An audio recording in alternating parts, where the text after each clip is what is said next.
City से start करते हैं। आज क्वेश्चन नंबर 21 से स्टार्ट करेंगे। 20 तक हो गया था पहले। दिल्ली एपीओ का पेपर है ये 2005 का। विच one of the following statement 21 question number 21 which one of the following statement is correct? The speaker may be removed by option A, why a resolution of the House of the People passed by a majority of the total membership of the House. B, by a resolution of the House of the People passed by the 2/3 majority of the member present voting. C, by a resolution of the House of the People moved after 14 days clear notice and passed by the majority of all the then members of the House.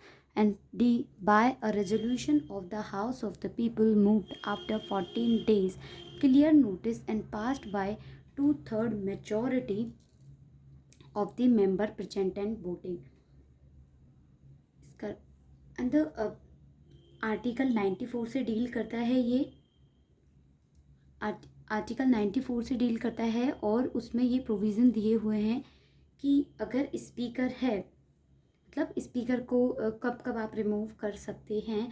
अगर वो ceases to be a member of parliament हो जाता है article 94 में जो दिया हुआ है उसके अकॉर्डिंग, तो वो स्पीकर नहीं रह जाता। उसके बाद अगर उसे रिज़ाइन करना है तो स्पीकर है तो डेप्यूटी स्पीकर को अपना रेजिग्नेशन लेटर देगा, और अगर वो डेप्यूटी स्पीकर है तो स्पीकर को देगा।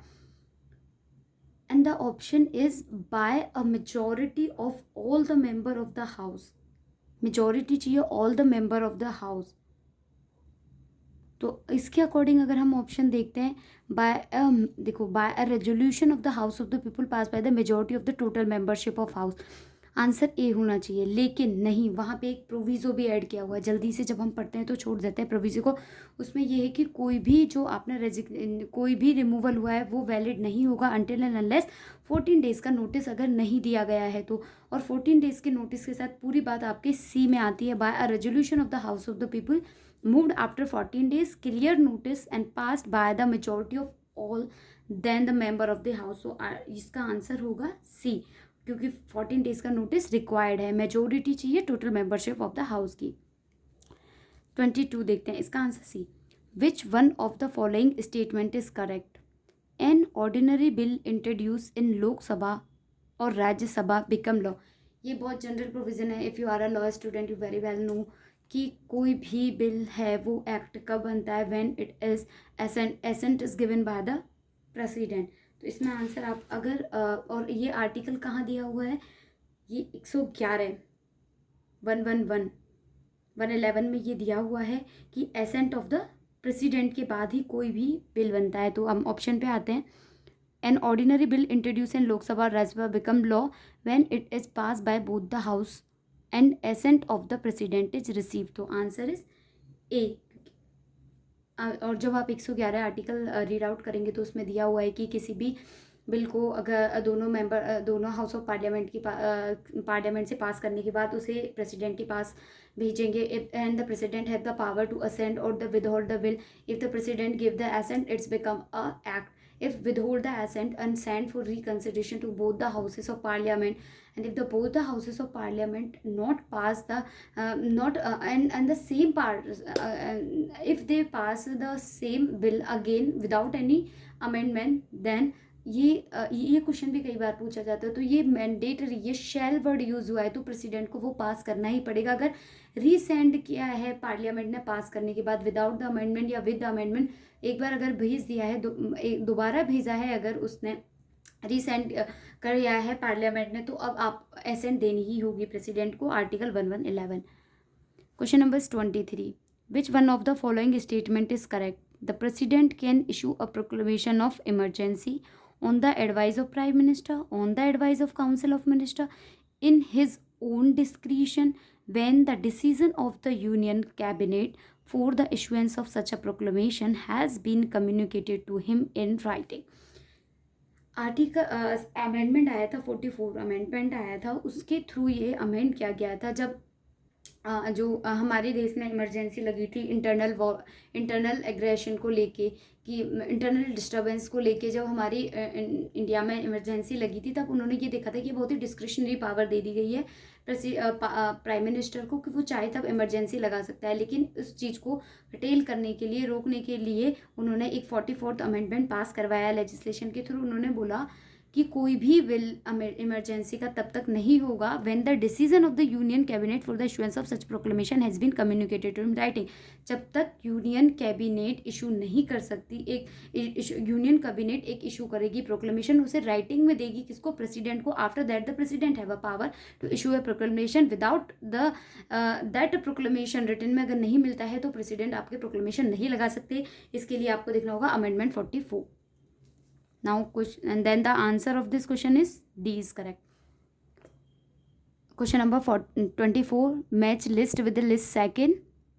SR Bombay versus union of India, PV Narasimha Rao versus state, EDM Jabalpur versus Shivkant Shukla, lily Thomas versus union of India.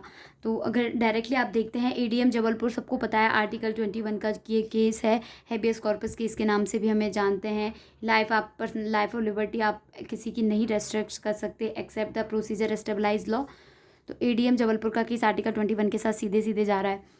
Lily Thomas versus union of India article 44 जाता है इसके साथ, क्योंकि ये बात करता है यूनिफॉर्म सिविल कोड के। लिली थॉमस में उन्होंने डिसाइड किया था कि कोई भी Hindu after the conversion can not remarried, दो वाइफ एक साथ नहीं रख सकते, चाहे हिंदू कन्वर्जन हो गया है मुस्लिम, और वो इसी पर्पज से हुआ है कि मैं सेकेंड मैरिज कर दूंगा, तो दैट्स नॉट लीगल। ये लिली थॉमस का वर्सेस यूनियन ऑफ इंडिया में था, इसका आर्टिकल 44 यूनिफॉर्म सिविल कोड्स हो जाएगा। SR Bommai versus union of India का जो केस था, एक अमेंडमेंट को लेके था। ये SR बॉम्बे में एक जो प्रेसिडेंट थे, उन्होंने एक स्टेट जो 356 में जो स्टेट इमरजेंसी होती है उसे इशू कर दिया था। SR Bombay SR Bombay CM थे, जो इस केस को सुप्रीम कोर्ट के पास लेके गए थे कि अपने ही हिसाब से कभी भी इशू कर देते हैं। अगर यूनियन कैबिनेट, अगर यूनियन में अगर किसी और गवर्नमेंट है, अपोजिट गवर्नमेंट है, तो वो स्टेट के गवर्नमेंट को ऐसे ही स्टेट इमरजेंसी लगा के हटा देते हैं। तो इस पे 356 का केस है, SR Bommai versus union of India. PV Narasimha Rao versus state, everybody's know कि आर्टिकल 105 जो कि प्रिविलेजेस से रिलेटेड था, की प्रिविलेज में मिलती हैं जो पार्लियामेंट्री मेंबर्स को मिलती है वो नहीं मिलती। एक्चुअली यहाँ पे एक ब्राइब का केस हुआ था, उन्होंने कुछ रेजोल्यूशन पास करने के लिए ब्राइब दी थी कि ताकि वहाँ पे प्रॉपर कॉन्फिडेंस ना मिल पाए उस रेजोल्यूशन का। PN नरसिम्हा राव से स्टेट में ये था कि जो उन्होंने ब्राइब दिया था उस टाइम पे उस रेजोल्यूशन को नहीं पास करवाने के लिए, क्या वो इम्यूनिटी में इंक्लूडेड है जो 105 में, आर्टिकल 105 में जो इम्यूनिटीज़ दी हुई हैं। तो कोर्ट ने बोला था yes it is included. PN Narasimha Rao से स्टेट, ये आर्टिकल 105। तो इसका आंसर हो जाएगा आपका D A2 B3 C1 D4 हाँ। 25 dispute between state in India comes into the supreme court. तो बहुत इजी सा क्वेश्चन है। ओरिजिनल जुरिसडिक्शन होता है आर्टिकल 131 के अंदर। एक स्टेट की लड़ाई है दूसरे स्टेट से, दो स्टेट की है एक स्टेट से, या यूनियन की स्टेट से है, ये सारा ओरिजिनल जुरिसडिक्शन में आता है। And after that question number 26, the equality provision article 14 of the Constitution of India has been influenced by the Constitution of USA. Answer is USA, क्योंकि इक्वालिटी बिफोर द लॉ ये British का concept था, and equal protection of the law ये America से लिया गया था। Equality before British option में है नहीं यहाँ पे, और इन्होंने इक्वलिटी प्रोविजन दिए हुए हैं, तो आंसर इज USA। लेकिन आपको याद रखना है जब क्वेश्चन आता है अलग से इक्वालिटी बिफोर लॉ, तो ब्रिटिश लिखना है आपको, and equal protection of laws. Equality before law का मतलब और इक्वल प्रोटेक्शन ऑफ लॉज ये दोनों अलग अलग चीज़ें हैं। इक्वालिटी बिफोर लॉ मतलब लॉ सबको समान भाव से देखेगा, and equal protection of laws मतलब इक्वल्स पे ही लॉ अप्लाई होगा इक्वल की तरीके। इफ दे आर, अगर पर्सन इक्वल नहीं है, if they are unequal, equality between, equality among equals, जो रिजर्वेशन वाला कंसेप्ट लगता है कि पहले उनको इक्वल करो तभी वहाँ पे इक्वालिटी होगी, तो वो आपका आया था अमेरिका से। तो USA का आंसर आपको करना है। 27 मैच लिस्ट विद आर्टिकल 61 तो सबको पता है। क्या है, बताओ।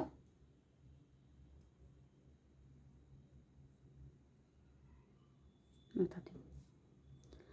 आर्टिकल 61 है procedure for the impeachment of president.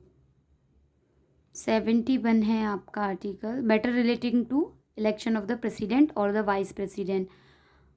C-127 is about appointment of ad hoc judges in the Supreme Court and 215 is high courts are the court of record। तो आप इक्वली मैच कर लेना, 61 को यहाँ ला के रख देना इम्पीचमेंट पे, 71 को इलेक्शन प्रेसिडेंट का, 127 is appointment of ad hoc जजेज इन सुप्रीम कोर्ट और 215 के high courts are court of record. I think इसका आंसर आपका हो जाएगा, कौन सा क्वेश्चन था, 27 डी। 28 पे आते हैं। In which one of the following cases has the supreme court observe that judicial review is a basic structure of the constitution of India. देखो अभी 1 मिनट के लिए ऑप्शंस पे मत जाओ। इसमें पूछा है कि कौन सा केस था जिसमें जुडिशियल रिव्यू को बेसिक स्ट्रक्चर बोला गया था। इसमें केस आपका मिनर्वा मिल्स भी आ सकता है, इसमें केस आपका केशवानंद भारती भी आ सकता है, इंदिरा गांधी वाला भी आ सकता है, इसमें राजनारायण गांधी वाला, सॉरी। लेकिन इसमें जब ऑप्शन दिए हुए हैं तो जो बेस्ट वन होता है उसे हमें चूज़ करना होता है। तो मिनर्वा मिल्स है नहीं, राजनारायण गांधी वाला है नहीं, केशवानंद भारती वाला है नहीं, और अब L Chandra Kumar versus union of India, and it is the right answer. क्यों? क्योंकि L Chandra Kumar versus union of India में इन्होंने आर्टिकल 323 जो कि ट्रिब्यूनल है उस पे डिसीजन दिया था सुप्रीम कोर्ट ने कि tribunal can not substitute for judicial review. आप ट्रिब्यूनल को सब्सिट्यूट नहीं कर सकते जुडिशियल रिव्यू से। सो 223A जो कि आपके ट्रिब्यूनल्स हैं उनसे बात किया था, और ये L Chandra Kumar versus union of India का केस था। 29 question number 29, match list 1 with the list second, SR Chaudhary case, Murli Deora case, association for domestic reform case and PUCL case. तो SR चौधरी का केस था no member can not be reappointed as a minister, non member can not be reappointed as a minister if he fail to get elected after 6 month. तो मैंने कल के provision में बताया था अगर 6 मंथ के इलेक्शन के बाद भी वो रिलेक्ट नहीं होता है तो he is not entitled to become a minister. तो ये वाली बात इन्होंने SR चौधरी के केस में कही थी। मुरली एस देवरा सब everybody knows ban on smoking at a public places, association for democratic reforms act, election have fundamental right to know and antecedent and of contesting candidate. जो कैंडिडेट है आपकी तरफ जो इलेक्शन को कंटेस्ट कर रहा है, सिटीजन्स के पास ये राइट है कि उनकी सारी जानकारी उन्हें पता हो। तो ये वाली एसोसिएशन फॉर डेमोक्रेटिक रिफॉर्म्स में हुआ था। एंड PUCL का case deal with right to food is a fundamental right under article 21। then the right answer is 29D। A में 4, B 3, C 1, D 2।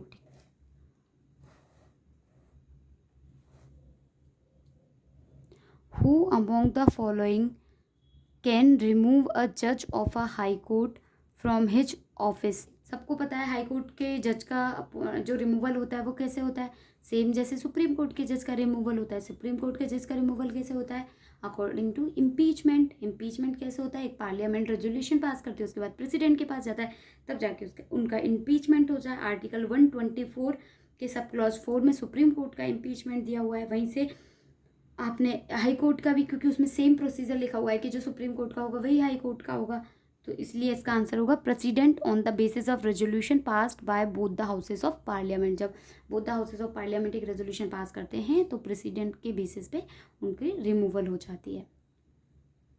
Next question कल करेंगे 10 क्वेश्चन। लाइक कर देना अगर अच्छी लगी तो वीडियो।